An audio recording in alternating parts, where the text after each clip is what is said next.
Assalamualaikum warahmatullahi wabarakatuh. Halo teman-teman, di sini kami akan menunjukkan penerapan ilmu fisika dalam kehidupan sehari-hari. Sebelumnya kita mau tanya nih sama kalian, pernah nggak sih kalian saat mengendarai motor diteriakin sama adik-adik, "Mbak, tuh motornya kena," dengan secara refleks kita menjawab kenapa, dan dijawab usil oleh adiknya, "Bannya muter," dan ketawa bahagianya. Setelah diperhatikan dengan baik, kejadian itu menimbulkan beberapa pertanyaan seperti, kok bisa ya motor itu tuh maju ke depan gitu, berjalan ke depan. Nah, terus pasti ada dari kalian yang terbesit pertanyaan-pertanyaan seperti apa yang kita pikirkan. Kok bisa ya motor yang kita naikkan dan tidak digas itu bisa jatuh? Kok padahal nggak kita apa-apain? Kenapa ya kalau kita tuh menarik gas dengan pelan itu tuh motor tuh lebih susah diseimbangkan, sedangkan kalau kita menarik gasnya dengan kecepatan yang lebih tinggi itu lebih mudah diseimbangkan. Mungkin tidak hanya kalian saja yang memiliki pertanyaan seperti itu. Pertanyaan-pertanyaan seperti itu akan dibahas oleh penerapan ilmu fisika. Sekarang mari kita bahas satu persatu penerapannya.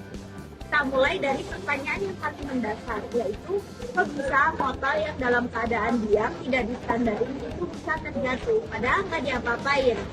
Jawabannya adalah gaya gravitasi. Kita lihat motor yang sedang diam.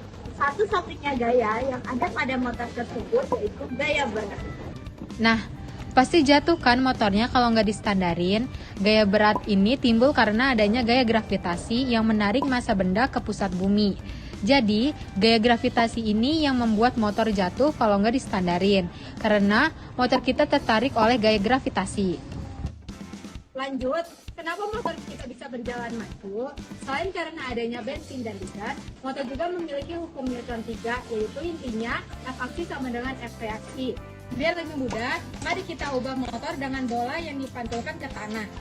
Kejadian itu dinamakan hukum aksi-reaksi, di mana bagian aksi adalah ketika menjatuhkan bola ke tanah dan reaksinya adalah saat tanah memantulkan kembali ke atas. Saat terjadi di sepeda motor, memang akan terjadi sedikit lebih kompleks. Saat kita menarik gas, mesin akan menggerakkan rantai dan membuat roda berputar. Nah, bagian roda yang menyentuh tanah akan memberikan gaya ke belakang tanah yang disebut oleh aksi, dan tanah yang memberikan gaya dorong ke depan yang disebut oleh reaksi.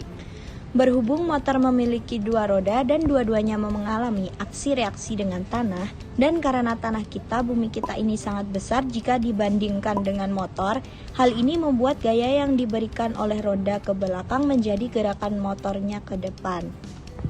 Selanjutnya, kenapa kalau kita itu menarik gas dengan lebih pelan, itu keseimbangannya lebih berkurang.